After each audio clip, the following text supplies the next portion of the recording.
The first light of dawn unfolded slowly over the Nile, spilling pale gold across the mist that rose from its calm, mirror-like surface. The water was soft, almost inaudible in its movement, yet alive with gentle ripples that caught the awakening sun in sparkling fragments. Mist curled above the river in delicate spirals, dissolving as the warmth of early light stretched across the banks. Tiny reeds trembled, their slender bodies brushing against one another in the faintest of breezes, while frogs began their morning chorus, a low, rhythmic croaking that seemed to pulse in harmony with the river itself. The world stirred quietly, measuredly, as though it had been holding its breath through the long, still night. Along the banks, small settlements began to awaken. Smoke lifted in curling ribbons from simple hearths, carrying the earthy, familiar scent of damp wood and wet soil. Children blinked against the soft light, stretching beneath mats of woven reeds, their small hands brushing the cool mud. Their movements were slow, unhurried, as if even in waking they were still tethered to the subtle cadence of the river. Women moved through the narrow paths between clay homes, stirring warm grain in pots or sweeping mud floors with bundles of reeds. Men bent low to inspect walls of sun-dried mud bricks, pressing fingers into the rough surfaces, feeling the texture of hardened clay, noting tiny cracks and imperfections, their thoughts lingering on the coming day. Every breath carried the mingled scents of water, soil, smoke, and the faint sweetness of early blooms along the bank, a tapestry of olfactory threads that tied life to the river's rhythm. The Nile was more than a river, it was a quiet teacher. Its slow rise and fall dictated not only what could be grown and when, but how people thought, how they moved, and how they interacted with one another. Observing it became a daily ritual, a meditation of sorts where the subtle shifts in its current, the shimmer of sunlight on the surface, and the gentle brush of wind across reeds were messages, lessons encoded in water and earth. To watch the river was to feel the passage of time, not as something measured in hours or days, but as a pulse, steady and reassuring, teaching patience, observation, and respect. Children wandered closer to the water's edge, toes sinking into soft, yielding mud. Fingers brushed over the wet surface, leaving faint impressions that the river would eventually smooth away. They watched the glint of fish darting just beneath the surface, their scales catching the light like scattered stars fallen into water. Parents observed quietly, rarely interrupting, knowing that in these small moments of attentive stillness, knowledge was being absorbed, not through words, but through careful watching, through feeling, through inhabiting the rhythm of the land and water together. The fishermen were already preparing for the day. Wooden boats rested along the edge, their hulls darkened by water and sun, paddles leaning against their sides. Hands caressed the smooth wood, checking for cracks, testing the integrity of knots. With deliberate, unhurried movements, they pushed their vessels into the river, each stroke of the paddle creating soft, harmonious ripples that echoed the river's natural flow. The water accepted them gently, parting around the hull, leaving a trail of glimmering waves that spread and folded back into themselves. The rhythm of rowing was steady, measured, a quiet counterpoint to the murmur of the frogs and the hiss of reeds brushing in the wind. In every gesture, the river was both guide and companion, setting pace, shaping movement, and reminding the watchers of the delicate balance between effort and surrender. Along the bank, elders stood in silence, their gaze fixed on the water. They watched the shimmer of sun on ripples, the gentle sway of reeds, and the glint of fish scales beneath the surface. In their minds, the river was a teacher, imparting lessons of caution, of timing, and of the interplay between persistence and patience. One could sense in their quiet, meditative stillness an understanding deeper than the visible world, a recognition that the pulse of the Nile dictated not just survival, but the very rhythm of thought and life. They reflected on the cycles of inundation and drought, of planting and harvest, and on the quiet repetition that these cycles imposed upon every aspect of existence. The river whispered the language of continuity, of measured order, and they listened. The air itself seemed alive with anticipation. A faint breeze carried the scents of wet mud, river reeds, and smoke from distant hearths. The water shimmered, reflecting clouds that drifted lazily across the sky, pale and slow as they traced their path toward the horizon. Every ripple, every subtle shift of mist, seemed to encode messages that only those who moved attentively and patiently could read. Observers lingered in this quiet communion, feeling their hearts attuned to the river's cadence. Each inhalation drew in the cool, damp air, scented with life, soil, and water. Each exhalation returned warmth, body, and breath to the morning, creating a gentle rhythm in harmony with the world around them. The river shaped the senses as much as it shaped life itself. The tactile sensation of wet mud between fingers, the sound of water lapping against the hull of a boat, the smell of smoke curling upward, the taste of river water sampled cautiously from the edge. All these small impressions intertwined, weaving a continuous, calming awareness. Even the faint cries of birds, the distant quack of ducks, and the soft rustle of animals moving through reeds contributed to a rich, sensory environment that demanded attention without urgency. Life here moved slowly, measuredly, tuned to the persistent, hypnotic whisper of water, and the villagers, young and old alike, were participants in a natural rhythm that predated their arrival by generations. Children began their tentative games, chasing one another along the soft banks. Their laughter was gentle, mingling with the frogs' chorus, blending into the overarching melody of morning. Dogs stretched in the warm mud, yawning lazily, while chickens pecked and rustled, adding their own quiet, repetitive sound to the day's awakening. Women carried baskets of reeds, gathering material for mats and simple construction, their movements deliberate and graceful. Every step, every action, every soft sound echoed the pulse of the river, reinforcing the sense of life as a series of interwoven patterns. Observing, moving, creating, reflecting. Even as labor began, the river's influence persisted. Hands pressed into soft, silt-laden earth, planting small seeds for the crops that would sustain the coming season. Water was guided into furrows with care, moving as gently as the current itself. Every movement was slow, deliberate, meditative, an act of communion as much as survival. The smell of wet earth and growing plants filled the air, mingling with the ever-present fragrance of river reeds. Observers paused often, noticing the reflection of sunlight on water, the texture of mud underfoot, the subtle dance of mist rising and falling in the warmth of dawn. By mid-morning, the mist had lifted, revealing the full expanse of the Nile. Its wide, shining body wound between low banks, dotted with papyrus and clusters of reeds. Small boats, now in motion, traced quiet paths across the water, their paddles sending soft ripples outward. Villagers moved slowly along the banks, tending to fields, checking animals, and preparing tools, each action imbued with a quiet attentiveness. And always the river flowed onward, carrying lessons in patience, in balance, in observation. In this first hour of daylight, the people of early Egypt were united with the Nile not by force, not by command, but by a shared, gentle understanding.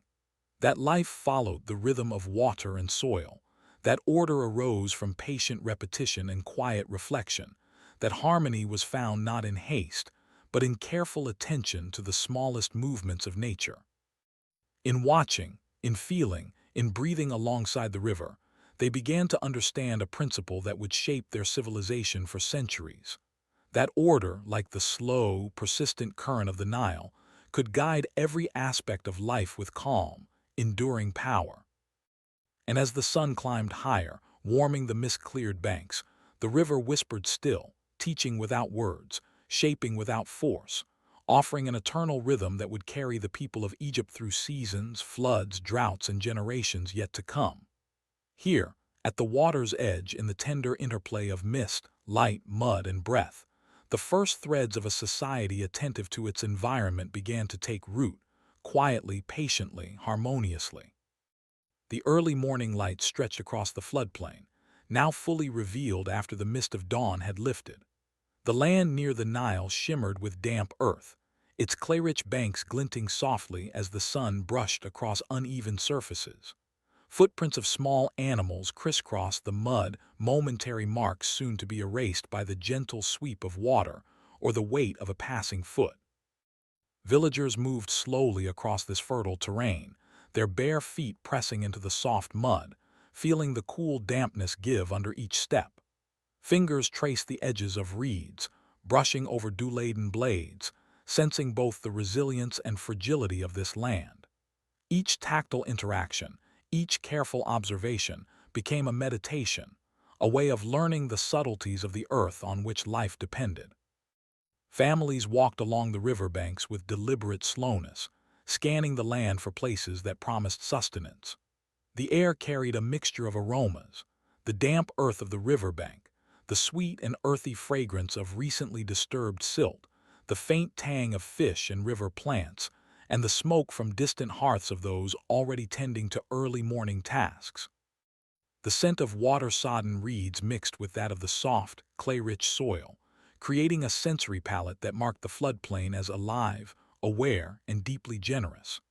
As people inhaled and exhaled these aromas, they absorbed a subtle rhythm of the land, a pulse that echoed the slow rise and fall of the river, the quiet life of insects and birds, and the unseen movement of fish beneath the water.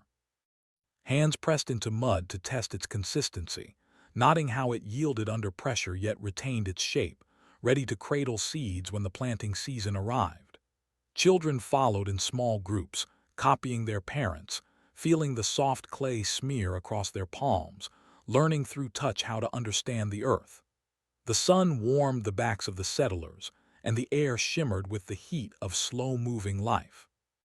Birds flitted between low reeds, their soft chirping punctuating the otherwise steady, meditative hum of the river and its banks. Even the faint whisper of wind across water and mud seemed laden with instruction, suggesting where planting might thrive, where animals might graze, and where dwellings could safely rest. Villagers began to mark boundaries for their plots, pressing sticks into the ground in deliberate intervals, drawing lines in the mud that would guide crops and future paths. Tiny enclosures were erected for animals, simple constructions of reeds and mud that would corral goats, ducks, and chickens. Each action was slow, deliberate, and rhythmic, a performance that reflected observation and careful measurement rather than haste or improvisation. Observers noted how even small repetitions, over days and weeks, began to create a subtle order, transforming the untamed riverbanks into a landscape that could sustain human life. Every placement of a post, every furrow in the mud, and every step across soft earth carried meaning, reinforcing the connection between human activity and the natural world. As families worked, their eyes were constantly drawn to the shimmering glint of wet mud in sunlight, a reminder that water could both nourish and reclaim. Tiny pools reflected the sky, holding miniature clouds and the occasional darting fish, and children paused to watch them, fascinated by the mirror-like surfaces.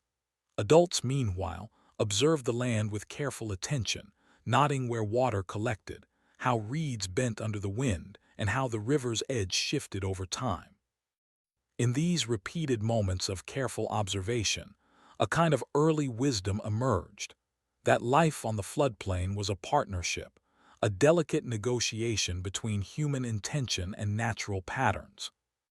The tactile engagement of hands and feet with the earth was paired with a rhythm of quiet reflection. Settlers paused often, standing at the edge of newly marked plots, listening to the low murmur of the river, the distant croak of frogs, and the rustle of reeds in the morning wind. Eyes traced the slow arc of sunlight across the ground, noting subtle variations in color and moisture, and the mind lingered on the possibilities these patterns suggested.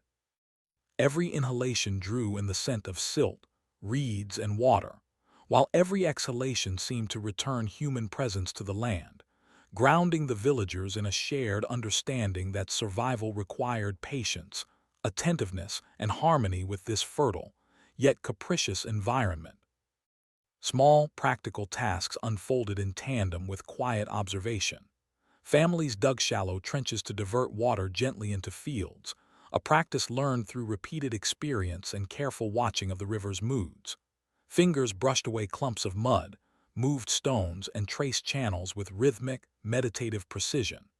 Women carried baskets filled with reeds, weaving simple enclosures or mats, their hands moving repetitively in patterns honed over seasons. Children experimented with stacking small stones or shaping soft mud, mimicking the adults, absorbing through practice the ways of the land and the river. Every gesture, no matter how seemingly small, contributed to the creation of a cultivated space, a landscape of intention layered over natural abundance. The floodplain itself seemed alive, responding to the careful attention of its human stewards. Reeds bent and whispered as hands moved among them. Mud squelched softly underfoot, giving way and then returning shape, almost as if participating in the shaping of the settlement. Birds settled on nearby branches, eyeing humans curiously, yet continuing their foraging and singing. Even the river, steady and eternal, seemed to acknowledge the presence of life along its banks, lapping gently, shimmering under the sun, and reminding observers of its ever-present rhythm. The villagers, aware of their smallness and vulnerability, reflected on this interplay between human effort and natural forces, noting that survival depended not on force, but on measured attentiveness, repetition, and harmony. Internal reflection deepened as the morning unfolded. Adults thought of seasons past, recalling how the river's inundation had shaped fields, filled ditches, and nourished past crops.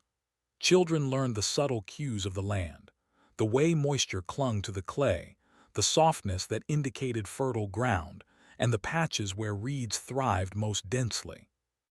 There was a profound understanding that every action, repeated and attentive, contributed to a greater order. The slow, patient arrangement of homes, fields, and enclosures across the floodplain. And in these reflections, the villagers also sensed the beginnings of community, an unspoken contract of cooperation and shared labor that allowed survival, continuity, and eventually, the flourishing of culture itself. By midday, the settlement had fully embraced the rhythm of the floodplain. Each plot marked, each enclosure built, each trench traced with careful hands was evidence of growing knowledge and patience. Families paused to rest, drinking water drawn from the river, tasting its cool freshness mingled with faint sediment. The air shimmered with heat, dust rose softly from dry patches of earth, and the distant sound of paddles against boat hulls echoed along the banks. Even in rest, villagers observed, listened, and reflected, noting the subtle movements of reeds, the gentle ripple of water, the occasional glimmer of fish beneath the surface. As the sun climbed higher, a gentle wind began to drift across the plain, brushing against faces, rustling reeds, and carrying the distant scent of mud, river plants, and cooking fires. Children ran along the banks, their laughter light, blending with the low hum of adult voices and the soft, repetitive croaking of frogs. Dogs padded slowly through the mud, shaking water from fur, stretching limbs in slow, deliberate motions. Every movement, every sound, every scent reinforced the sense of a world alive, measured, and orderly, yet full of subtle surprises. The floodplain was not merely a place to live. It was a teacher, a mirror, and a rhythm to follow. Evening approached slowly, though the sun still cast its warm light across the riverbanks. The villagers paused, collectively, to observe the reflection of their settlement in the water, noting how reeds, homes, and people mirrored themselves across the Nile's surface. There was a meditative satisfaction in these reflections, a quiet recognition that careful attention, repeated practice, and patient observation had created a space of safety and sustenance. The rhythm of the river, of the sun, of the soil, and of human labor had begun to shape life itself. Here, in the careful alignment with the pulse of water and earth, the first foundations of order were being etched into the very floodplain itself, patiently, deliberately, and harmoniously. The morning unfolded softly, with the sun climbing higher, spilling warm light across the clay-rich floodplains. The air carried a quiet sweetness, mingled with the earthy scent of wet mud and the sharp tang of the river, which had slowly receded from its early rise. Each inch of soil glistened where moisture clung to it, reflecting light in subtle, almost hypnotic patterns. The villagers moved deliberately across the land, their bare feet sinking into the soft silt, feeling each ridge and depression, each slightly harder patch of earth that might conceal a root or stone. Hands brushed against reeds and tender sprouts of grasses, occasionally cupping a handful of moist mud to test its weight and consistency. In these measured gestures, they were learning, attuning themselves to the pulse of the land, and preparing it to receive the first seeds that would secure the coming harvest. Children trailed behind adults, their small fingers brushing against the river-matted soil, their eyes wide with curiosity. They watched carefully as elders knelt and pressed tiny grains of emmer wheat into shallow furrows, the soft click of seed against mud echoing in the quiet morning air. Each movement was slow, considered, the placement deliberate, as if the rhythm of sowing might influence the soil's response. The children mirrored these gestures, sometimes clumsily, but with the same reverence, dropping seeds into small depressions with soft, attentive care. Occasionally, an elder would bend to correct a hand, not with scolding, but with gentle demonstration, their patience extending in waves, like the river, teaching through repetition and example. Water was drawn from the river with long, tapered reeds, guided into the furrows with measured patience. The gentle splash as water hit the mud created tiny ripples, a mirrored dance that traced the patterns of planting. Hands traced lines in the soil to guide its flow, ensuring every seed received just enough moisture to cling, to germinate, to awaken life. The rhythm of pouring water, pressing seeds and smoothing the furrows repeated endlessly, a meditative cycle mirrored in the soft chorus of frogs, the distant clatter of tools, and the whisper of wind through the reeds. Each sound became a thread in the fabric of daily life, a subtle, hypnotic reminder of continuity, effort, and care. The visual contrast between earth and seed was delicate and absorbing. Dark, moist silt cradled tiny grains, like scattered jewels waiting to awaken. The sunlight shifted across the furrows, casting fleeting shadows that moved with the breeze and the slow arc of the sun. Villagers paused often to observe, to trace with fingers the slight depressions they had made, to adjust a handful of soil or realign a seed. These small gestures, repeated across the floodplain, were not merely practical. They were imbued with intention and quiet reverence. In every motion, there was an understanding that life depended on attentiveness, that the small and subtle shaped the enduring and large. The sense of the morning shifted with each movement.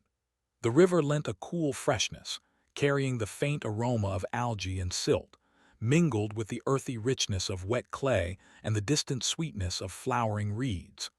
Sweat gathered on the brow of workers as the sun climbed, mingling with the scents of soil and river to form an olfactory landscape unique to the floodplain.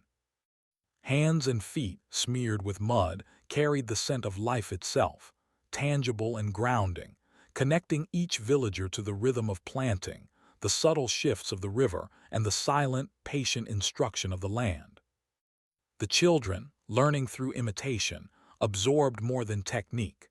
Their minds lingered on the shapes and textures of the world, the way water pooled in furrows before slowly seeping down, the subtle movement of reeds in response to wind, the sheen of mud as it reflected the sunlight. Fingers pressed tiny seeds into the soil and felt the gentle give beneath them. Every small sensation reinforced understanding.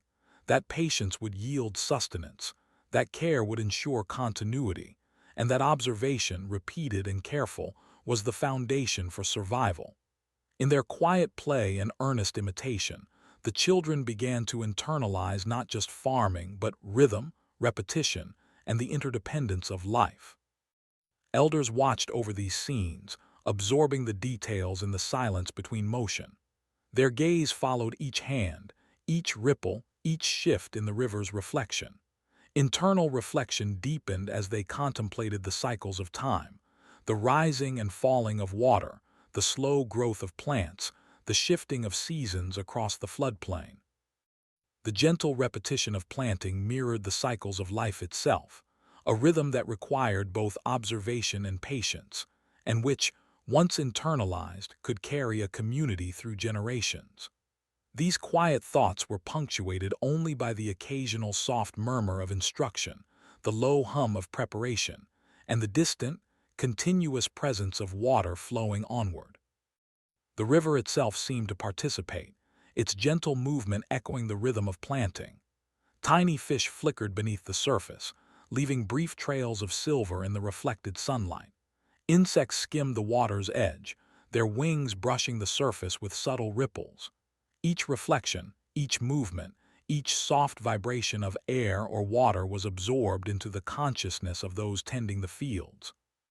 Life and land, human and river, became a single, interwoven experience, a slow dance of cause and effect, of effort and response.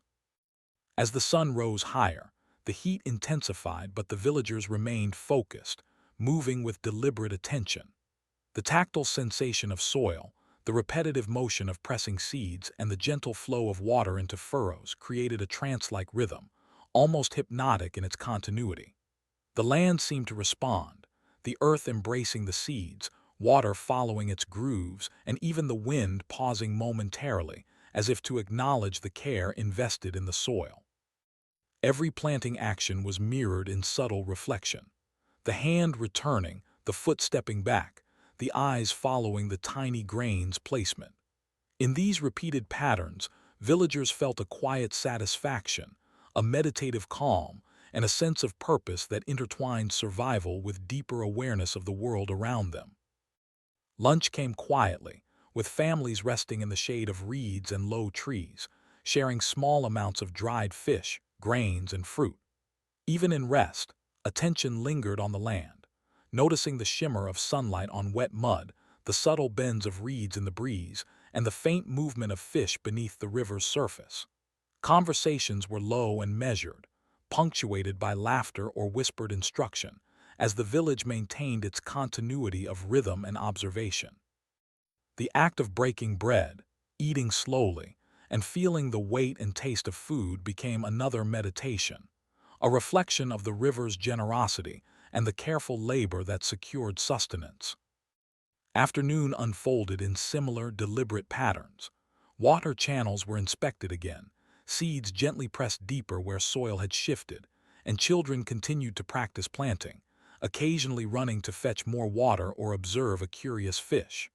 Adults paused, observing the long shadow of the sun across their work, reflecting quietly on the river's role as teacher and sustainer. Each moment reinforced the connection between labor, observation, and life. The river's pulse was mirrored in human action. Every soft ripple, every press of a seed, every inhalation of wet, earthy air carried forward the same timeless rhythm. By evening, the sun began its slow descent, painting the sky in soft pinks and pale golds, reflecting across the surface of the Nile and the still moist furrows of newly planted fields. The air cooled, carrying the smell of drying mud, river water, and distant cooking fires. Families gathered near hearths, reflecting on the day's labor, nodding what had been learned and feeling the quiet satisfaction of preparation for seasons yet to come. The children, exhausted but attentive, traced their fingers along furrows, imagining the plants they had helped place, understanding in small, intimate ways how their actions connected to the wider patterns of life. In the final moments of light, the villagers paused to observe the river once more. Its surface shimmered like molten silver, ripples dancing in response to the gentle evening wind. Reflections of reeds, birds, and distant settlements flickered across the water. Internal reflection deepened. The villagers understood that these small, repetitive actions, pressing seeds, guiding water, observing soil, were not merely work. They were acts of patience, hope, and communion with the land. Through this deliberate, measured engagement with the floodplain, they were cultivating not only crops, but understanding, resilience, and the slow emergence of order that would shape generations. And as dusk settled, the pulse of the river continued, carrying with it the memory of the day. The soft plop of seeds, the gentle splash of water, the tactile memory of mud under hands and feet, and the quiet satisfaction of labor performed in rhythm with life itself. In the alignment of human intention with natural pattern, the first fields were established, not merely as places of sustenance, but as living lessons in patience, observation, and the careful orchestration of order from the fertile soil of the Nile floodplain. Morning deepened across the floodplain, the sun climbing steadily to spill its warmth over the riverbanks. The soft mist of dawn had retreated entirely, leaving the air dry yet tinged with the lingering scent of wet mud from the previous night. Smoke rose in pale spirals from simple hearths, curling toward the blue sky, carrying the faint aroma of roasted grains and early morning fires. The village itself stirred quietly, not in sudden or hurried movement, but in a gentle, coordinated awakening that seemed to mirror the rhythm of the river itself. Chickens rustled softly in their pens, feathers brushing against one another as they scratched at the earth for seeds left from yesterday's harvest. Dogs stretched languidly, back legs extended, tails wagging in slow arcs, before padding cautiously toward the river's edge. Each animal moved with a measured attentiveness, tuned to both the environment and the humans who shared it. Villagers observed this interplay with quiet interest, noting how the lives of animals and humans intertwined, their actions forming an unspoken choreography of coexistence. The scent of cooking grains and firewood filled the air. Women knelt beside low clay ovens, moving with deliberate rhythm as they mixed, pressed, and shaped dough. Fingers worked methodically, smoothing, patting, and lifting with soft, repetitive motions. Each gesture was careful and unhurried, the rhythm itself meditative, almost like a silent chant, connecting the labor to the cycles of water, sun, and soil. Occasionally, a small child crept forward to touch the dough, imitating the motions with clumsy enthusiasm, receiving gentle guidance from a nearby adult. This repetition, the shaping of dough, the folding of hands, the kneading of soft grain, was both practical and instructive, instilling rhythm, patience, and connection to sustenance. Elders sat quietly on low wooden stools, carving simple tools from wood or bone. The soft scrape of blade against material punctuated the subtle hum of the village. Their movements were careful, deliberate, almost ceremonial, each cut measured and repeated. The rhythmic scraping blended with other sounds, the whisper of wind through reeds, the distant plop of water, the murmur of conversation between neighbors.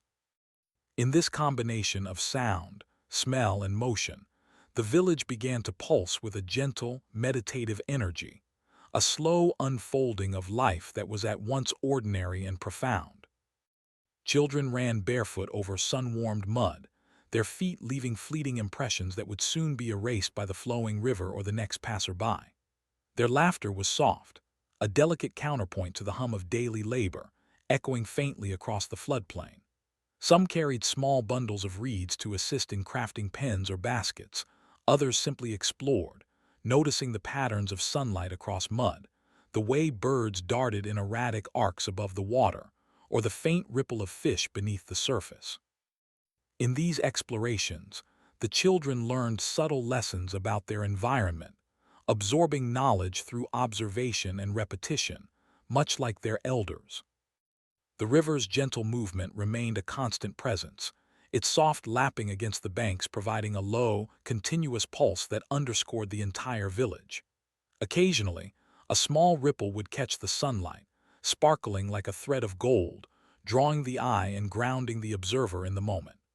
Reeds swayed rhythmically with the wind, their movement repeating endlessly and harmoniously, like a silent teacher demonstrating balance and continuity. Even the subtle vibrations of distant boat paddles or the faint creak of wooden structures added to the sensory tapestry, reminding villagers that life, though delicate, was steady and interconnected. Women also wove mats and baskets, hands moving with steady, repetitive patterns. Fingers threaded reeds with precision, bending and folding, pulling taut and releasing, creating shapes that would serve both function and beauty. The tactile engagement, smooth reeds sliding against calloused fingers, the resistance of stubborn fibers, the occasional snap of a brittle stalk, was absorbed fully, each sensation recorded in memory and passed down through practice. These crafts were not hurried or utilitarian alone. They were extensions of the village's rhythm, connecting individual skill to communal survival and identity. Meanwhile, men tended to small animals, guiding goats along narrow paths, observing the patterns of their feeding and repairing pens. The sound of hooves and bleating mingled with the rustle of leaves and the distant calls of birds, composing a delicate symphony that punctuated the visual and tactile rhythms of village life. Every gesture, lifting a stick to redirect an animal, smoothing a path, or repairing a fence, was deliberate and meditative.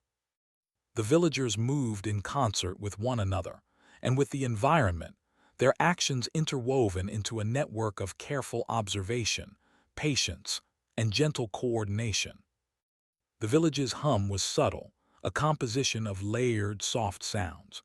Conversations were murmured, instructions delivered with quiet repetition, and guidance offered without urgency.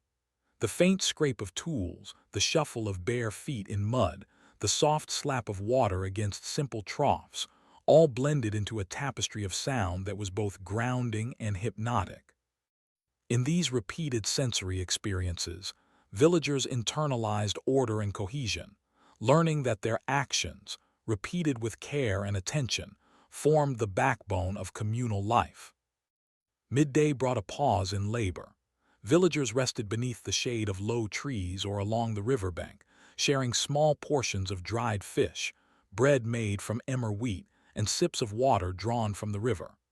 The taste of grain, slightly sweet and nutty, combined with the freshness of river water, providing both sustenance and a tangible connection to the land and its cycles.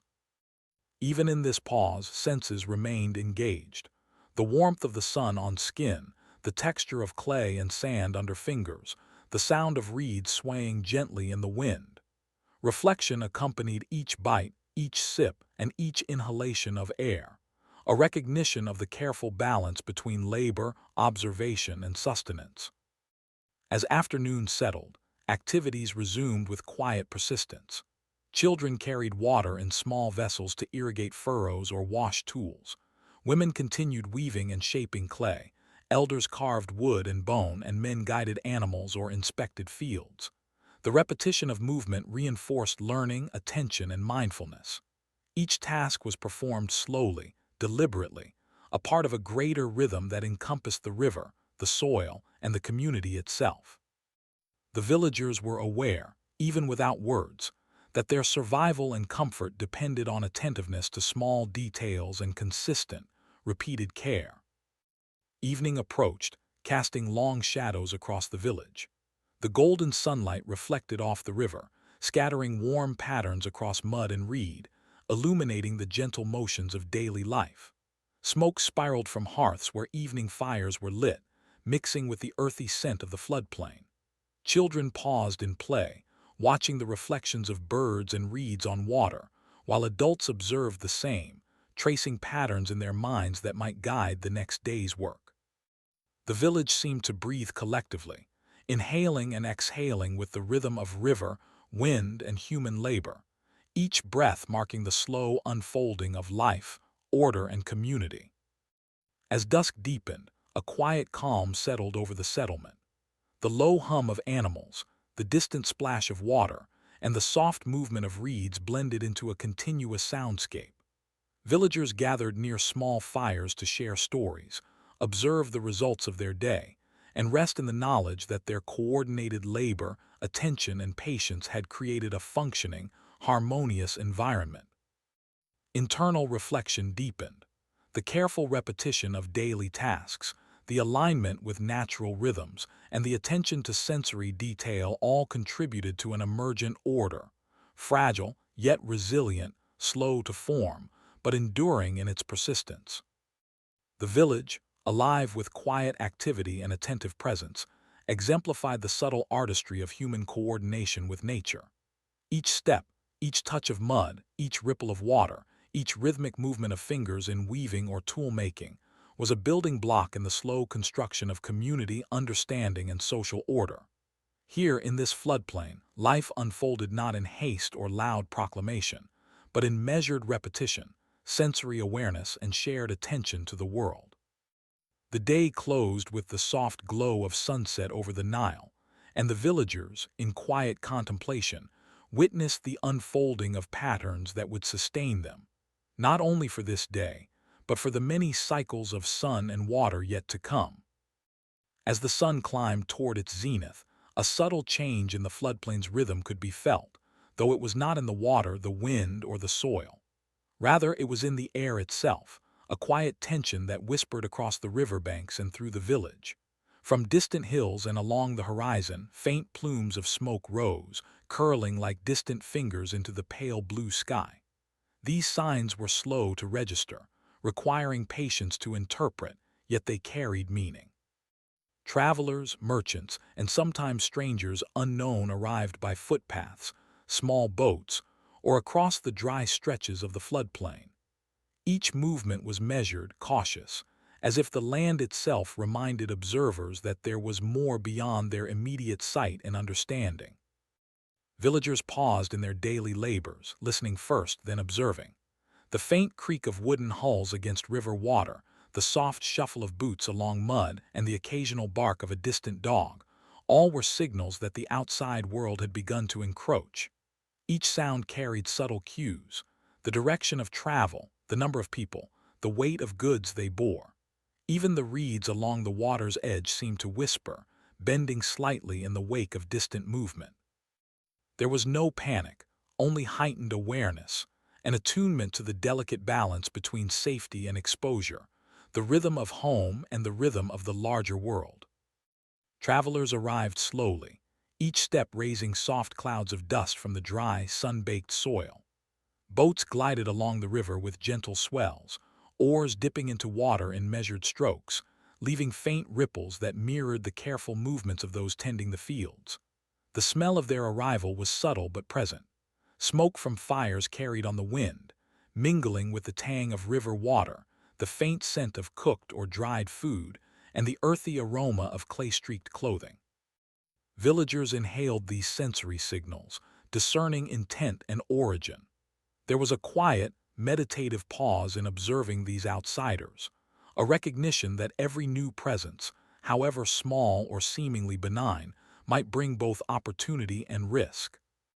Children noticed first in ways adults often did not. Their eyes caught a flicker of motion among the distant reeds, a shadow moving along the horizon, or a glimmer of sun reflecting from a distant oar. They watched quietly, whispering to one another with soft curiosity, as elders approached to gently guide their attention toward measured observation. Lessons were subtle: to notice, to reflect, to assess without alarm. Even play slowed, as attention became entwined with awareness, a delicate instruction in the rhythm of cautious engagement with the unknown. The arrival of outsiders introduced new textures and motions to the floodplain. Sand shifted under additional feet, carrying faint patterns of clothing and baggage. The rhythmic lapping of river against hulls echoed, alongside the subtle crackle of reed boats drawn up onto muddy banks. Conversations, though muted, drifted across the water, carrying inflections and cadences unfamiliar to local ears. Villagers attuned themselves to these differences with quiet patience, listening and observing, allowing the slow accumulation of understanding to guide their judgment. Internal reflection deepened. In every rustle of dust, every ripple in water, there lay knowledge that could inform choices, anticipate risk, and create opportunities for connection or negotiation. Some travelers carried goods: small baskets of dried fish, pottery, simple woven cloths. The faint scent of these wares mingled with river air and hearth smoke, creating subtle sensory layers that told stories of distant places.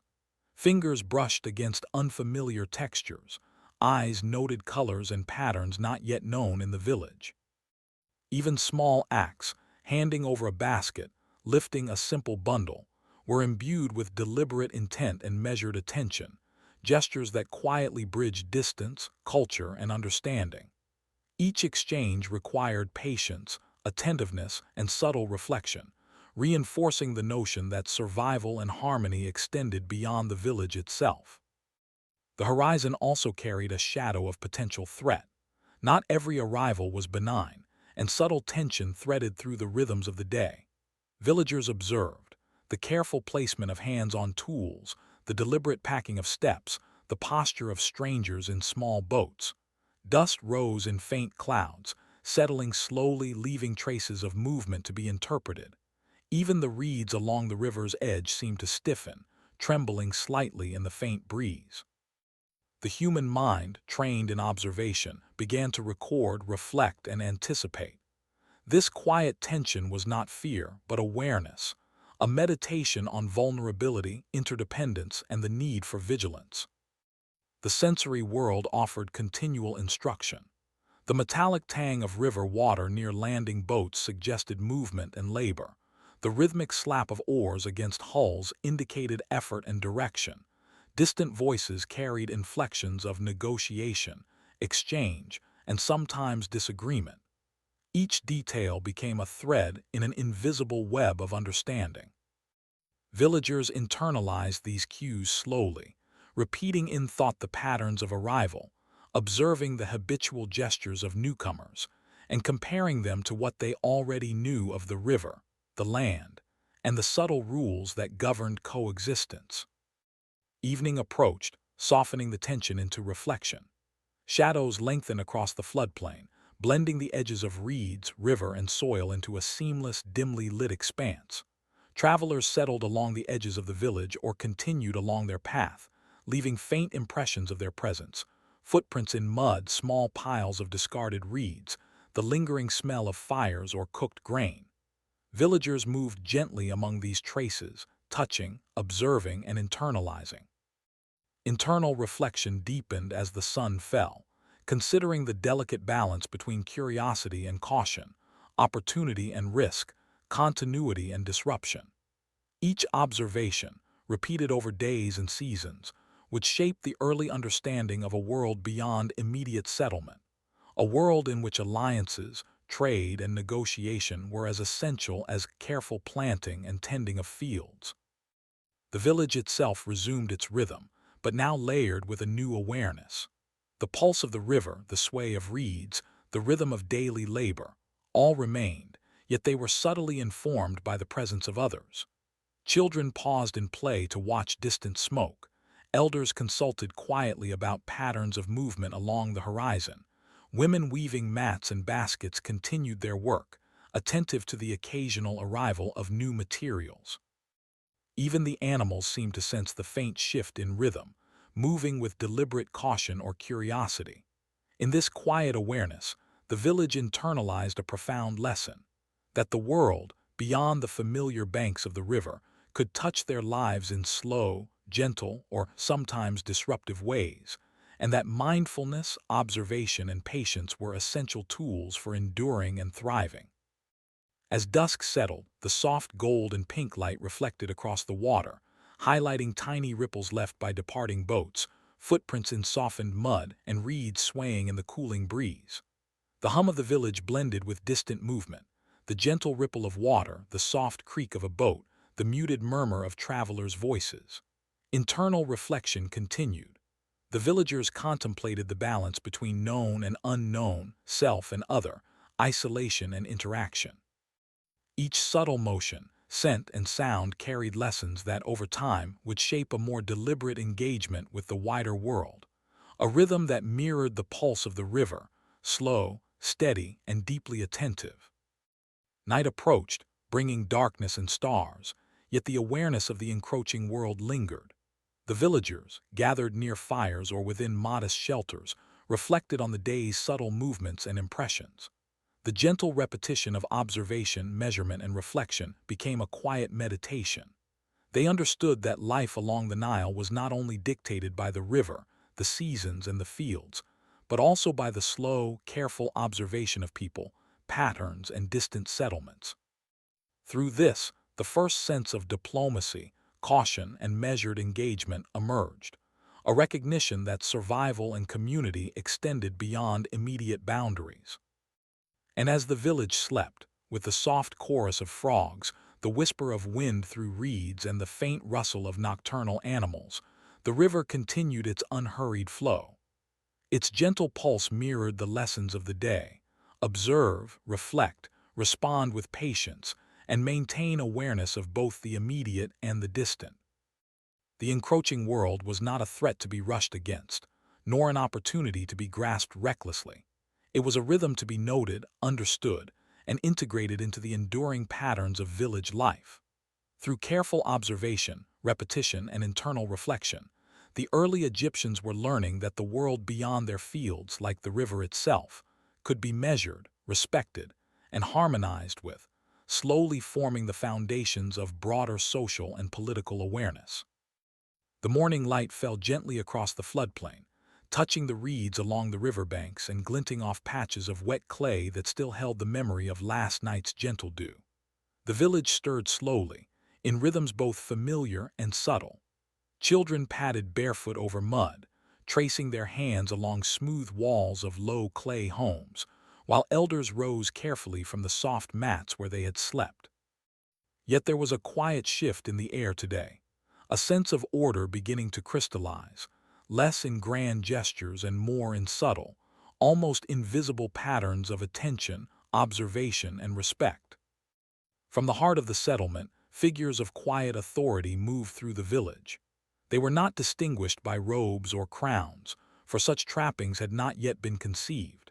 Instead, their presence carried weight through measured movement, deliberate attention, and a calm certainty born of experience. An elder might pause beside a child planting seeds, offering a gentle adjustment of hands, a soft word of guidance. A skilled hunter might observe the flow of a small stream, nodding where water collected and where paths of animals led, and then offer insight to others with a gesture or a quiet suggestion. No raised voice, no sharp command, yet each interaction carried authority that was felt rather than demanded. Villagers watched these figures attentively. Observation was slow and careful, a form of learning in itself. Each nod, each measured step, each small correction or suggestion was absorbed, reflected upon, and integrated into the rhythms of daily life. Respect emerged not from fear but from recognition, recognition of skill, wisdom, and accumulated experience. In the simple act of guiding a child's hand, pointing out fertile soil, or adjusting the angle of a water channel, leadership revealed itself as a pattern of subtle instruction, mirrored in repeated practice and quiet attention. The tactile and sensory world of the village became a classroom for these lessons. Hands brushed against reeds while learning to weave, feet pressed into soft mud while planting or observing irrigation patterns, and eyes traced the ripples of water as it moved through the furrows of the fields. These simple, repeated motions were imbued with instruction. The river taught rhythm, the soil patience, the sun timing. And those who had already learned these rhythms through long observation and practice naturally became guides for others. Their authority was neither abrupt nor formalized, yet it carried weight because it was rooted in understanding, the understanding of the land, of labor, and of human nature. Early leadership also emerged in the management of shared resources. The river, while generous, required careful tending. Water had to be guided to furrows, animals directed to prevent overgrazing, and food stores watched to avoid spoilage. Those who possessed the ability to perceive the subtle shifts in river level, the slow drying of soil, or the quiet behaviors of livestock were naturally turned to for guidance. Villagers observed, internalized, and followed instructions, not out of coercion but from trust. Trust was built slowly, like the layering of mud bricks along the riverbank, one careful action upon another, steady, patient, and enduring. Morning labor flowed alongside the rhythm of learning and instruction. Men guided oxen along paths to plow small fields, nodding the resistance of soil under hooves and the gentle tug of harnesses. Women lifted water, carried reeds, and wove baskets, all the while exchanging quiet observations with elders about placement, technique, and timing. Children moved in tandem, sometimes mimicking adults, sometimes observing from the margins, absorbing the subtle cues that structured each task. Leadership was expressed in these interactions. In the silent correction of a hand, the gentle adjustment of a bundle, the soft encouragement offered in repetitive practice. Even the landscape itself seemed to acknowledge this emerging hierarchy. Paths were subtly worn in the clay, marking the routes of those most observed and trusted. Water channels traced patterns that reflected careful planning, and animal pens were arranged in ways that balanced access, protection, and efficiency. The environment was both teacher and recorder of leadership. It bore witness to repeated gestures, absorbed the rhythms of work, and subtly reinforced the patterns of guidance that had emerged. The sensory world remained deeply intertwined with this early social order. The smell of wet clay, mixed with smoke from cooking fires, hung in the air as guidance and instruction flowed. The sound of water moving through channels, the scrape of hands shaping mud bricks, and the soft rustle of reeds underfoot punctuated moments of observation and reflection. Every action was grounded in both physical and social awareness. Touch, sight, smell, and sound became instruments of learning, and those who understood them best naturally guided the rhythm of the community. By midday, the villagers had absorbed multiple layers of instruction without conscious effort. A child planting emmer wheat had been gently corrected on depth and spacing. A young woman weaving a basket had been subtly shown a more efficient technique. An older man repairing a tool had shared insight into the durability of materials. All of these interactions, small and repetitive, accumulated into an internalized understanding of the village's rhythms, labor patterns, and social structure. Leadership was not a title. It was a web of relationships, observation, and attentive action. Occasionally, the subtle authority of elders and skilled hunters manifested in communal decision-making. Decisions about when to harvest, which plots to sow first, or how to allocate limited resources were rarely made through overt command. Instead, they emerged through quiet consensus, guided by those who had long observed the land and the people. A nod, a soft word, or a carefully timed suggestion could redirect activity across the village without disruption. The cumulative effect was a sense of order that was felt more than formally articulated, a slow architecture of trust and coordination. Evenings in the village reinforced these lessons. As labor wound down, villagers gathered near fires to share observations, discuss minor decisions, and reflect on the day's work. The smell of roasting grains and the soft warmth of embers filled the air. Children listened attentively to stories and recollections, absorbing both content and the careful cadence of speech. Through this, patterns of authority and guidance were reinforced. The transfer of knowledge, the rhythm of instruction, and the quiet accumulation of social understanding continued, now intertwined with reflection, storytelling, and memory. Nightfall brought an even slower, more contemplative rhythm. The river's gentle pulse persisted, moving unhurriedly, reflecting the last light of dusk. Stars emerged, speckled across the sky, and the hum of nocturnal life, the distant call of birds, the rustle of animals, the faint lapping of water against riverbanks, provided a backdrop for meditation and reflection. Villagers lay on mats or under simple shelters, considering both their day and the subtle guidance received. Internal reflection allowed them to connect actions to instruction, movement to observation, and labor to leadership. In this quiet absorption, they recognized that authority was not imposed, but observed, absorbed, and respected. In these early stages, leadership emerged organically, like a river shaping its banks over time. The authority of elders, hunters, and skilled practitioners was never overt, yet it provided structure, cohesion, and direction. It was embedded in gestures, reinforced by observation, and internalized through repetition. This gentle hierarchy allowed for coordination, cooperation, and the gradual creation of order without force or intimidation. The villagers' lives, their rhythms, and their learning were intertwined with this subtle guidance, forming a social fabric as steady, patient, and enduring as the river itself. By the end of the day, as the floodplain settled into evening calm, the village existed in a state of quiet harmony. Actions, gestures, and sounds formed a continuous loop of instruction and absorption. Leadership had emerged, not through proclamation, conquest, or ceremony, but through observation, patience, and repeated, attentive engagement with both people and environment. The villagers, consciously or not, had internalized these patterns, setting the foundation for the social and organizational structures that would sustain them through seasons, years, and generations. The floodplain lay tranquil under a sky that deepened into navy and black, punctuated by stars that mirrored the slow, rhythmic pulse of village life.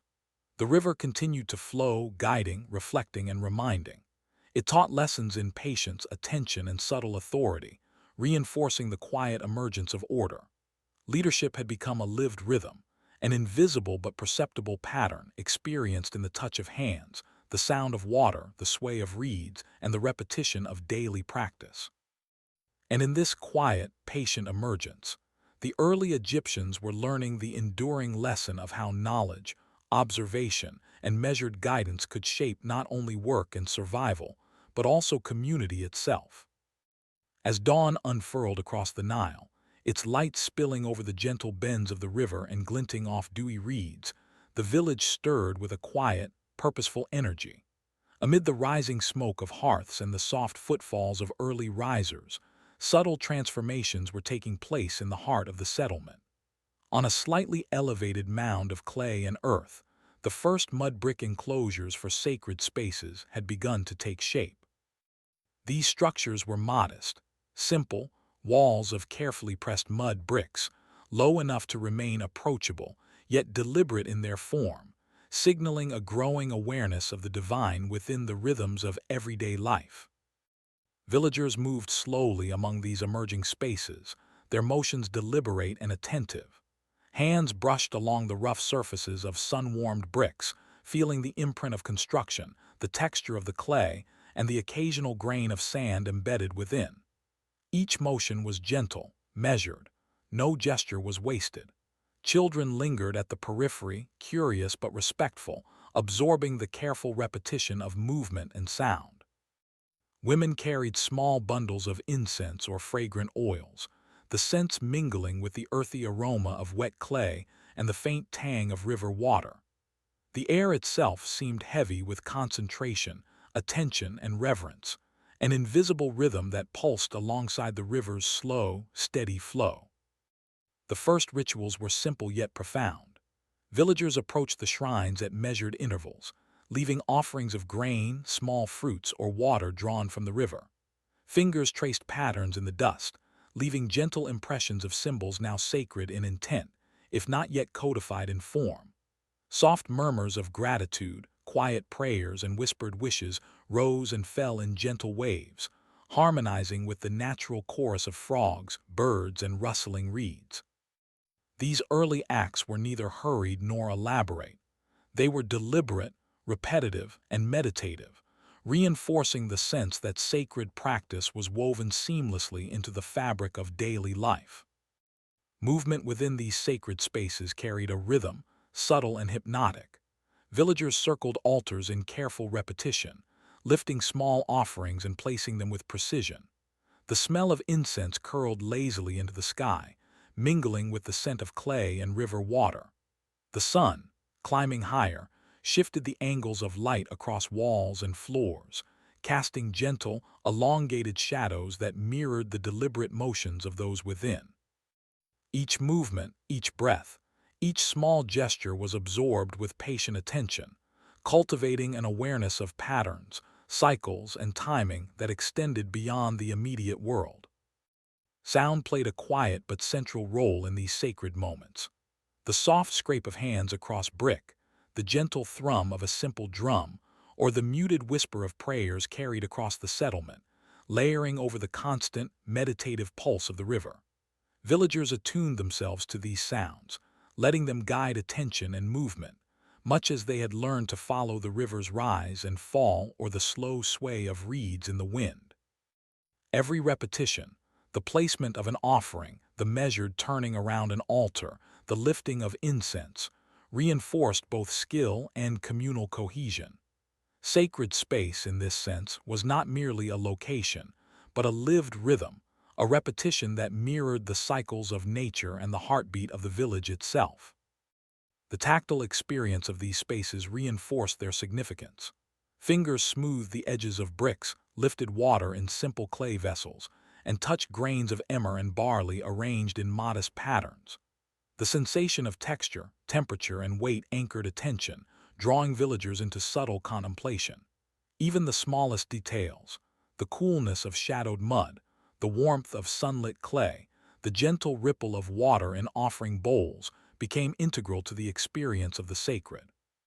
These sensory cues, repeated day after day, subtly shaped thought, behavior, and the communal sense of order, teaching lessons in patience, care, and respect without words. As rituals continued, the villagers began to align them with the natural world. Observations of the sun's trajectory, the phases of the moon, and the patterns of stars above influenced the timing of offerings and prayers. Shadows along the walls and floors of the shrines marked the hours, creating a quiet framework of celestial rhythm. Birds settled in reeds nearby, their early songs punctuating moments of contemplation, while the distant murmur of the river mirrored the internal pulse of concentration and reverence. Villagers, in turn, reflected on these patterns, integrating the cycles of nature into both spiritual practice and practical life. Even the small sounds of daily life were absorbed into the sacred rhythm. Footsteps on soft mud, the scrape of tools, the low chatter of elders discussing the placement of offerings, or the distant laughter of children playing nearby. Each became part of a layered auditory landscape, offering context and continuity to the acts of devotion. No element was considered insignificant. Each movement and sound reinforced attention, care, and the growing sense that order was both natural and intentional, rooted in the rhythms of human action and the cycles of the environment. By mid-morning, the sacred space had taken on a life of its own. The repetition of ritual created a meditative pattern, a quiet harmony between the material world and the unseen. Villagers moved with gentle coordination, aware not only of the bricks, altars, and offerings, but also of each other's presence, timing, and intent. Internal reflection deepened.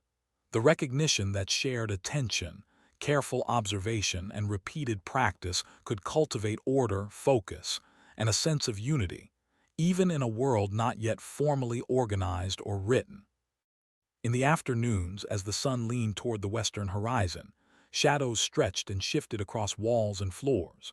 Offerings of water reflected tiny sparkles of light, and the scent of incense lingered, twisting slowly in the warm air. Children traced fingers along patterns in the dust, elders adjusted bricks or added small tokens, and women carried small mats or baskets to the shrines. The deliberate care in each motion emphasized patience, continuity, and the slow formation of social cohesion. Sacred practice, though simple, became the anchor of communal rhythm, threading daily labor, observation, and reflection into a larger, more enduring structure. Evening deepened the meditative quality of these early temples. The river's pulse became softer, more contemplative, and the reeds swayed with a slower, languid rhythm. Villagers lingered by the shrines, sitting on low earthen platforms or mats, observing the interplay of light, shadow, and gentle movement. Conversations were quiet, reflective, often punctuated by soft observations about the alignment of offerings, the movement of celestial bodies, or the placement of mud bricks. Each interaction reinforced subtle authority, shared understanding, and the growing internalization of sacred rhythm. Nightfall brought the final layer of reflection. Stars emerged across the sky, mirrored faintly in the gentle undulations of the river. The hum of nocturnal life, the distant croak of frogs, the soft rustle of reeds, the occasional call of an animal, filled the air with a calming soundscape. Villagers lay quietly, contemplating the day's actions, the rituals performed, and the subtle, slow emergence of order. internal reflection intertwined with sensory awareness. The textures of clay, the weight of offerings, the lingering scent of incense, and the continuous pulse of the river reinforced a profound understanding. Sacred spaces were more than brick and mud. They were living extensions of rhythm, observation, and collective attention. The first temples and shrines taught the village lessons beyond the spiritual. They offered a model for coordination, shared understanding, and intentional repetition. They revealed that order could emerge through careful attention to cycles, patterns, and communal participation. Through the sensory experience of touch, sound, smell, and sight, villagers internalized principles of care, patience, and respect that extended into labor, governance, and social cohesion. The sacred and the practical became intertwined, each informing the other, creating a foundation for the slow, enduring organization of community life.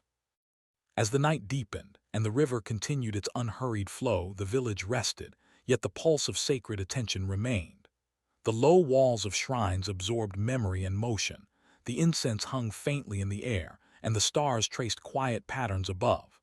Within this space, villagers had begun to see the subtle architecture of order, that through deliberate, repeated, and attentive practice, whether in labor, observation, or devotion, life could be aligned with the rhythms of the river, the sky, and each other. And in that alignment, a quiet, enduring harmony had begun to take root.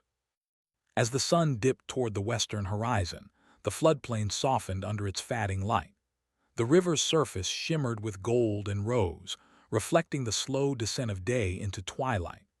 Shadows stretched across mud-brick homes, fields, and scattered reeds, shifting imperceptibly with the slow, deliberate movement of the sun. The village quieted, not in stillness, but in a gentle decrescendo of activity. Children paused in mid-play, dogs curled beside hearths, and elders leaned back against sun-warmed clay walls, eyes lifted toward the approaching night sky. The stars began to appear, small pinpricks of light at first, emerging one by one from the deepening indigo. Villagers paused, fingers resting on baskets, hands on the earth to observe. The first stars glimmered faintly over distant hills and along the darkening banks of the river.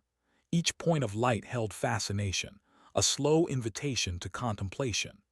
Eyes traced constellations, imagined patterns among scattered lights, and noted their positions relative to familiar landmarks. These quiet observations would later guide cycles of planting, harvest, and ceremonial practice. But for now, they were a source of awe and reflective wonder. The river's gentle pulse mirrored the rhythm of the night. Water flowed with a soft, continuous murmur, echoing along the banks and through channels carved for irrigation. Reeds swayed lightly, whispering with the evening breeze. The rhythmic lapping of water against mud-brick walls and small wooden boats offered a calming counterpoint to the brilliance of the stars above. In this moment, villagers experienced a profound sense of connection between earth and sky. The river, steady and predictable, and the stars, infinite and eternal. The two together formed a natural clock, a slow, persistent measure of time that required careful observation and patient reflection to understand. Elders, already attuned to these rhythms, shared observations in subtle ways. Sitting on low mats near fires, they pointed quietly toward a rising star or the crescent of the moon, allowing others to observe without words pressing upon them. The tactile sense of holding a basket, the smell of clay and hearth smoke, and the warmth of the last sunlight falling across the skin all enhanced attention. Each sensation grounded reflection, connecting the ephemeral light of stars to the tangible reality of the village and the river. Young children learned to follow these cues instinctively, tracing patterns across the night sky with small, hesitant fingers, absorbing lessons in rhythm, cycle, and anticipation. The constellations became a language, slow and meditative, a map to align human activity with natural phenomena. The appearance of Sirius, for instance, heralded the approach of the annual inundation. Elders noted its rising with careful observation, measuring its timing against the slow, steady rise of the river. These observations were not rushed. They were repeated year after year, season after season, allowing patterns to emerge naturally. Villagers reflected on the interconnectedness of sky, river, and soil. The stars did not command action, but suggested it, guiding human effort in harmony with the cycles of nature. The moon's phases added another layer to this temporal understanding.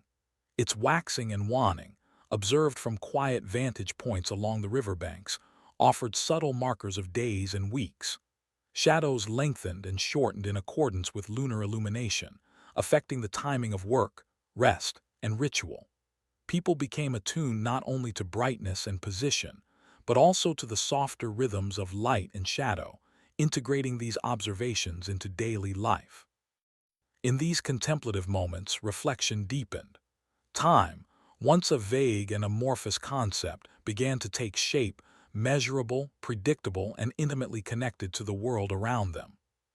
The tactile and auditory dimensions of night reinforced these lessons. Fingers brushed along the mud of riverbanks while tracing water channels, ears listened to the soft, continuous murmur of the river, and noses inhaled the mingling scents of wet earth, smoke, and ripening grain. Even in the quietest moments, subtle sounds, the croak of a distant frog, the rustle of a reed, punctuated thought and observation. These sensory cues allowed villagers to integrate celestial patterns with the pulse of everyday life, creating a deep, embodied understanding of time's flow.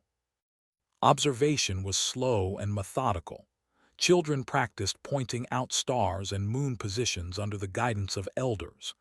Each repeated observation reinforced memory and understanding, embedding temporal awareness into bodily and cognitive rhythms. Even as night deepened, the village remained connected to these patterns. The river's slow, persistent flow mirrored the movement of constellations, and the interaction between water, earth, and sky provided a continuous, contemplative framework for reflection. Time was no longer abstract. It was experienced, lived, and observed, folded into the rhythm of daily life. The night's stillness fostered quiet internal reflection. Villagers contemplated the cycles of floods and harvests, planting and reaping, noting how celestial movements anticipated these events. Thoughts extended beyond immediate survival, considering generational continuity and the slow accumulation of knowledge. Each star, each ripple of water, each whispering reed became a marker in a larger framework, a tangible connection between human effort and the vast, measured patterns of the natural world. Evenings of quiet observation became communal experiences. Groups gathered on elevated mounds or along the river's edge, quietly sharing observations without urgency or insistence. Discussions were soft, almost a continuation of the rhythm established by nature itself. Observers noted differences in brightness, trajectory, and alignment of celestial objects, occasionally using small markers of clay or sand to record patterns in simple ways. The act of recording, even informally, strengthened the link between observation and practical application. When the stars aligned a certain way, the river would soon swell. When the moon reached a particular phase, planting would follow. Knowledge accumulated slowly, inseparable from sensory experience, repetition, and reflection. The river, moon, and stars together created a hypnotic pattern, grounding villagers in both time and place. This alignment was subtle, almost imperceptible, yet powerful. Through repeated attention to natural rhythms, human activity began to synchronize with the environment. Fields were tilled when soil moisture was optimal, seeds planted when the moon indicated ideal conditions, and rituals performed when stars aligned to signal seasonal transitions. Observers internalized these patterns gradually, their reflections deepening as sensory input, celestial cues, and labor rhythms intertwined. By the deepest hours of night, when the river's pulse softened into a gentle hum and stars shone with serene clarity, reflection became profound. Time was no longer a series of arbitrary measures. It was an embodied, observable rhythm connecting people, river, earth, and sky. The cycle of hours, days, and seasons was made tangible through the patient observation of movement, sound, light, and shadow. Villagers recognized their place within these cycles, understanding that survival, work, and ritual were all embedded in the steady, measured beat of natural and celestial rhythms. This meditation on time and the stars formed a foundation for planning, organization, and social cohesion. As villagers learned to anticipate the river's floods or the cycles of planting and harvest, they also developed the capacity for coordinated labor, shared rituals, and communal decision-making. Knowledge of the heavens became a tool for order. It guided work, aligned communities, and linked human activity with the enduring pulse of the natural world. The stars and river offered not only orientation in space, but also continuity across generations, instilling a sense of permanence and reliability that would shape early Egyptian society for centuries to come. As the first light of dawn approached, fading stars slowly disappeared into the growing glow of morning. The river's shimmer deepened, reeds trembled in the gentle breeze, and the village began its daily rhythm once more. Observations of the night sky had left an imprint on minds and hands alike. Knowledge was embodied, repeating in gesture, labor, and reflection. Villagers carried this understanding forward, connecting the cycles of earth and water to the measured patterns of human life. Through patience, observation, and sensory awareness, they had begun to map time itself, discovering a rhythm that would guide them, their crops, and their communities for generations. As dawn began to unfurl its soft light over the Nile, the village stirred gently, aware not only of the familiar rhythm of river and reeds, but also of the broader world beyond its banks. Smoke drifted in thin, curling spirals from distant settlements across the horizon, faint and distant at first, yet unmistakable in their presence. Each plume carried a quiet message. Others were awake, tending their own fields, raising their own livestock, observing the same sun and river that guided the village. This awareness was subtle, a background hum beneath the daily tasks, yet it imbued the air with a slow, contemplative tension. Life here was no longer entirely isolated. The world had begun to press in, demanding observation, patience, and reflection. Villagers paused mid-activity, hands resting on soft mud or bundles of reeds, ears tuned to distant sounds. Occasionally, the soft creak of a boat's hull, the splash of a paddle, or the faint echo of human voices drifting across water reminded them that other communities were near. The river, once a solitary companion, now became a channel for cautious attention, a medium connecting one settlement to another in subtle ways. The gentle murmur of water against reeds provided a rhythmic counterpoint to this growing awareness, a reminder that while the world beyond could bring uncertainty, it also followed patterns, patterns that could be observed and understood. Travelers and emissaries began to arrive, their movements deliberate, respectful, or sometimes hesitant. Footsteps raised small clouds of dust along well-trodden paths, and the subtle rhythm of paddles in water added a new layer to the soundscape. Goods were carried carefully, woven baskets of grain, small clay pots, or crafted tools. Occasionally, news traveled with these visitors: a bountiful harvest in a neighboring settlement, the construction of a new irrigation channel, or the movement of hunters through distant hills. Each message was absorbed with quiet attentiveness, internalized and reflected upon. The villagers considered not only what was communicated, but also how it was conveyed, the speed, the timing, and the careful measures taken to maintain respect. The arrival of outsiders brought both opportunity and risk. Subtle tension arose in the air, perceptible in the slight stiffening of posture, the watchful glances toward the river, and the soft tightening of hands around tools or baskets. The smell of fresh river mud mingled with the faint aroma of cooking fires, grounding villagers as they navigated this delicate encounter. They reflected inwardly. The river and sky provided constancy, but human interaction required attention, negotiation, and patience. This slow, deliberate contemplation became part of the village's rhythm, a quiet meditation on balance, prudence, and mutual observation. Negotiation, when it occurred, was a measured and ritualized process. Villagers approached emissaries slowly, exchanging goods with deliberate care. Hands lifted clay vessels, weighed bundles of grain, or adjusted small tools, gestures infused with intent and respect. The tactile act of exchange reinforced attention to detail, establishing trust without haste or coercion. Eyes met briefly, scanning for subtle signals of intent, tone, and disposition. Every movement mattered, every pause significant. These interactions, repeated over time, shaped an understanding that survival and prosperity were closely linked to patience, observation, and the cultivation of alliances. Sensory details defined these encounters. The metallic tang of river water on fingertips reminded both hosts and visitors of the shared environment that sustained them. The soft creak of wooden boats shifting with the current punctuated moments of silence.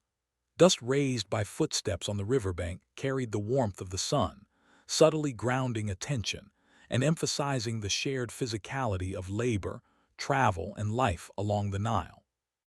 Even the faint scent of distant fires signaled activity far beyond immediate view, a reminder of both potential opportunity and latent competition.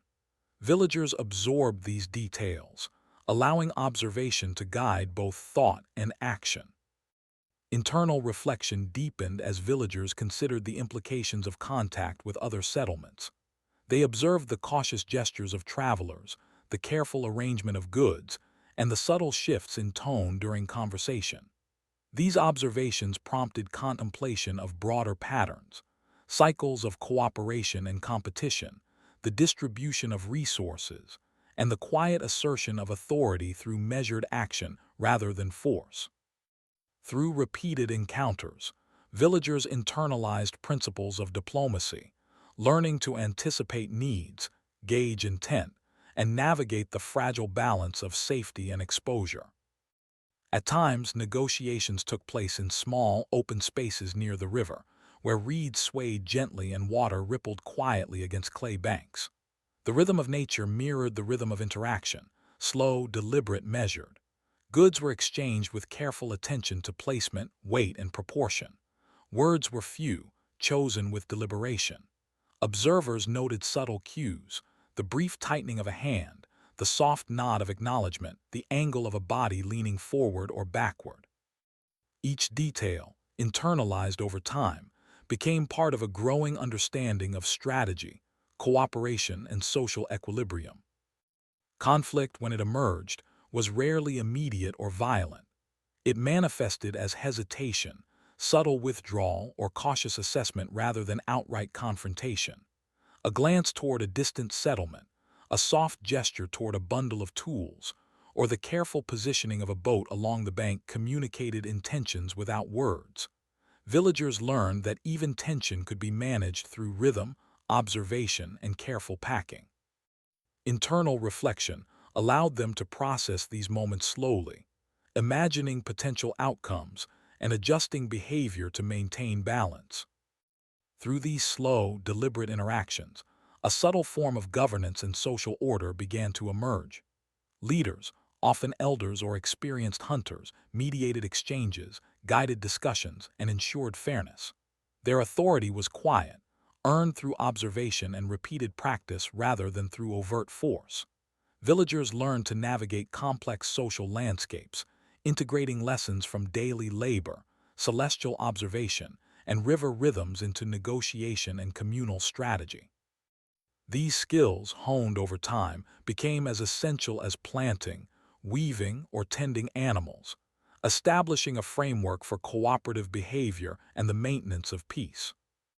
Evenings were particularly reflective, as emissaries departed and the village settled back into its own rhythm. The sun's descent cast long, warm shadows across mud-brick homes and newly plowed fields, and the river's pulse softened, carrying away the subtle echoes of negotiation and exchange. The gentle sway of reeds, the occasional croak of a frog, and the whisper of wind across water reminded villagers that life continued according to natural patterns. Internal reflection intertwined with sensory awareness. The lessons of diplomacy, caution, and cooperation were internalized, linking human interaction with the enduring rhythms of nature. Night brought further contemplation. Stars emerged across the sky, constellations mirrored by faint ripples on the river, and the cool, still air allowed thoughts to settle. Villagers lay on mats of woven reeds or leaned against earthen walls, considering the day's subtle negotiations and encounters. Each gesture, observation, and interaction was replayed mentally, its significance traced slowly, meditatively.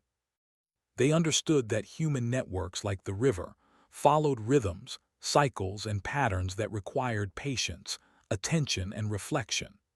Knowledge of neighbors, understanding of timing, and observation of subtle cues were as essential to survival as water, soil, and grain. Through repeated encounters with rival settlements, villagers gained both practical skills and profound insight. The exchange of goods, cautious negotiation, and observation of subtle social signals cultivated a collective awareness that extended beyond immediate survival. Internal reflection emphasized the interconnectedness of human activity and natural rhythm.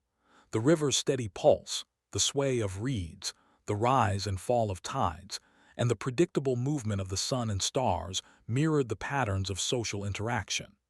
In this way, competition became an instrument of learning, shaping behavior, strategy, and early forms of organized community cohesion.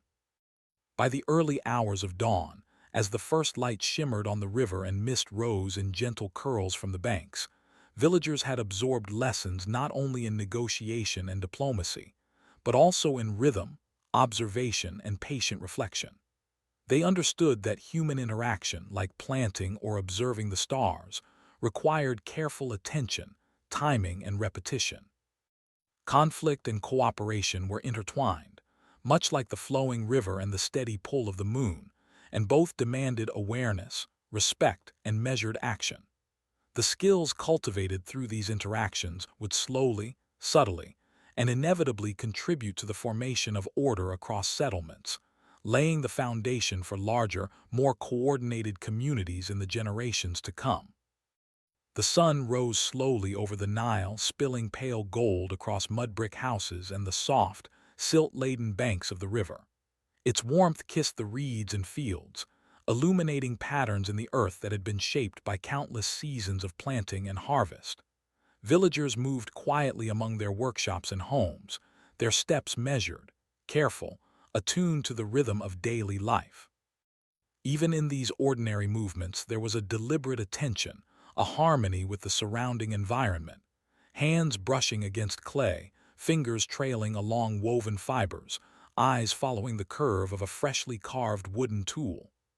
Each gesture was small, yet it carried the weight of repetition, skill, and purpose. Potters shaped clay with slow, deliberate movements, pressing, smoothing, and spinning the soft material into vessels of varying size and form. Fingers left impressions, fingerprints preserved as subtle, almost imperceptible marks of human presence. The faint, earthy smell of damp clay mingled with the rising scent of sun-warmed reeds and smoke from hearth fires. Each vessel, though utilitarian, was also an expression of care, a testament to patience and observation. The rhythmic turning of the wheel, the gentle tapping and shaping, became a meditation, drawing the maker into a quiet reflection on form, function, and the small beauty embedded in everyday life. Nearby, stone carvers worked with a similar hypnotic rhythm. Chisels tapped against smooth surfaces, each strike measured and purposeful. Small fragments fell to the ground with a soft clatter, each one a tangible reminder of transformation. Rough stone into useful or ornamental form. Observers, including children, watched attentively, their eyes tracing movements, learning not through instruction, but through immersion in repetition and focused attention. The metallic scent of carved stone mingled faintly with the warmth of the morning sun, and the faint vibrations of hammer on rock resonated through hands and arms, grounding thought and movement in shared labor. Jewelry makers, working near the same banks, threaded beads and shaped small pieces of copper and bone into delicate adornments. Their fingers moved with precise care, repeating motions hundreds of times until each piece held balance, symmetry, and subtle beauty. The sound of beads clicking together, faint and rhythmic, formed a gentle counterpoint to the distant river, the whispering reeds, and the soft rustle of animal fur. The tactile feedback, the coolness of copper, the smoothness of bone, the resilience of fiber, engaged the senses fully. Making and observing these small, delicate objects became a quiet meditation, an alignment of human creativity with natural rhythm. Trade, when it occurred, followed equally careful patterns. Small boats drifted along the river, laden with crafted goods, pots, jewelry, tools, and woven baskets. Each exchange was conducted with attentive observation, respect, and patience. Hands lifted items, weighed bundles, and adjusted placement with subtle care. The rhythm of movement, boat gliding, paddle dipping, fingers arranging goods, was slow, deliberate, and almost ceremonial. Villagers noted the nuances of texture, the balance of weight, the visual harmony of color and form. These exchanges reinforced not only material needs, but also shared identity, the collective understanding that skill, beauty, and utility were intertwined and deeply connected to community cohesion. The workshops themselves were alive with the quiet hum of activity. Clay ovens radiated heat, infusing the air with the earthy aroma of baking vessels. The low crackle of fires, combined with the occasional pop of heated clay or stone, formed a subtle, constant backdrop. Children, drawn to curiosity, imitated movements under careful observation, learning the language of material and rhythm. Fingers brushed against soft clay, handled unshaped stones, or threaded beads with awkward care, absorbing technique and timing through presence and repetition. Observation became a form of apprenticeship, slow and immersive, guided by attention to pattern rather than formal instruction. Craft was inseparable from social life. Pottery shaped shared meals, carved tools guided work, and jewelry marked identity. Each artifact carried not only practical purpose but also aesthetic and cultural significance. Small patterns, lines etched into a vessel, symmetrical arrangements of beads, the balanced curve of a tool, offered quiet satisfaction, a reflection of harmony and order within the community. These objects were silent markers of time, labor, and connection, embodying continuity across generations. As hands worked, minds reflected. The act of creating was also an act of connecting, binding individuals to each other and to the landscape that nurtured them. Evening approached slowly, and the soft glow of the setting sun cast long shadows across workshops and fields. The river mirrored the sky, rippling with gentle movements that echoed the rhythm of human activity. Villagers paused, tools resting, hands touching warm clay or polished stone. Reflection deepened. The cycles of labor, the careful repetition of skill, and the quiet attention to detail all mirrored the patterns observed in river and sky. Craft was not only labor, it was a meditation, a method of harmonizing human action with natural rhythm, a subtle education in patience, observation, and cooperation. The sounds of trade extended along the river, carrying across water to neighboring settlements. Each boat, each carefully balanced bundle of goods, became part of a larger network, linking villages into slow, rhythmic patterns of exchange. Internal reflection allowed villagers to perceive their place within this wider world. The skill of making, the attention to detail, and the careful negotiation of exchange were all forms of participation in a broader social fabric. The river, once a solitary companion, now carried the accumulated labor and skill of multiple communities, reinforcing order, identity, and the continuity of human effort. Night deepened and the riverbanks grew quiet, lit only by the soft glow of fires and the first stars overhead. The smell of cooled clay, the faint tang of metal, and the lingering aroma of woven reeds filled the air. Villagers paused to observe their work, noting imperfections, appreciating balance, and reflecting on the rhythm of the day. Internal meditation was interwoven with tactile awareness. Fingers traced the edges of smooth vessels, hands lifted polished stones, and eyes followed the careful symmetry of beads. These moments of quiet attention reinforced both skill and social cohesion, binding individual effort to communal identity. Stories and music accompanied the conclusion of the day. Fires crackled, flutes and drums offered gentle, rhythmic accompaniment, and elders spoke softly of patterns, craft, and the slow accumulation of knowledge. Children watched, fingers tracing the shapes of vessels, tools, and ornaments, absorbing lessons in repetition, care, and alignment with natural and social order. Knowledge of craft was inseparable from awareness of the environment, the river, and the cycles of day and night. Each object, each gesture, each subtle rhythm carried meaning, embedding continuity and stability into daily life. Reflection deepened as night advanced. Villagers contemplated the interweaving of labor, observation, and social interaction. Each act of making pottery, carving, weaving, or threading was part of a larger pattern, a meditation on order, rhythm, and cooperation. Skills were not isolated. They connected individuals to community, to river, to sky, and to the generations who had walked the same mud, observed the same stars, and guided the same waters. Craft became the vessel for human thought, care, and identity, shaping both present action and enduring legacy. In the final hours before dawn, the village lay in a gentle hush. The river's pulse, steady and continuous, echoed the rhythm of human work. Reeds swayed softly in the wind, distant fires glowed like small, patient stars along the banks. Objects of craft, pots, tools, ornaments, rested in quiet reflection of hands that had shaped them.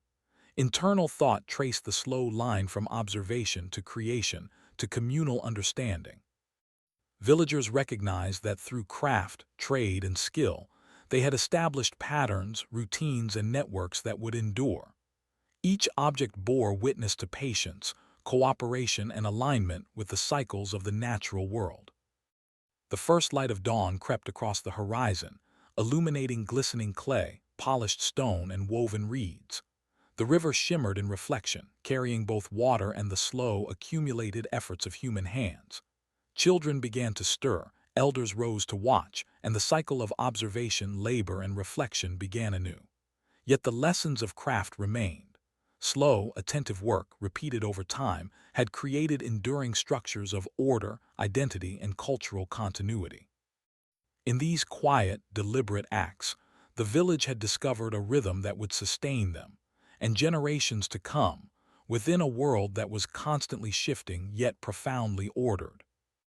Through this careful, patient alignment of skill, observation, and cooperation, early Egyptian communities had found their lasting legacy. A life shaped by rhythm, respect, and the subtle integration of labor, art, and human connection. The river, the reeds, the riverbanks, and the stars above all participated in this enduring order, mirrored in every vessel, tool, and ornament crafted by attentive hands. In this way, the story of craft, trade, and skill became not merely a tale of material objects, but a meditation on the very structure of society, the shaping of culture, and the quiet, persistent harmony between people and the natural world that would define Egypt for centuries to come.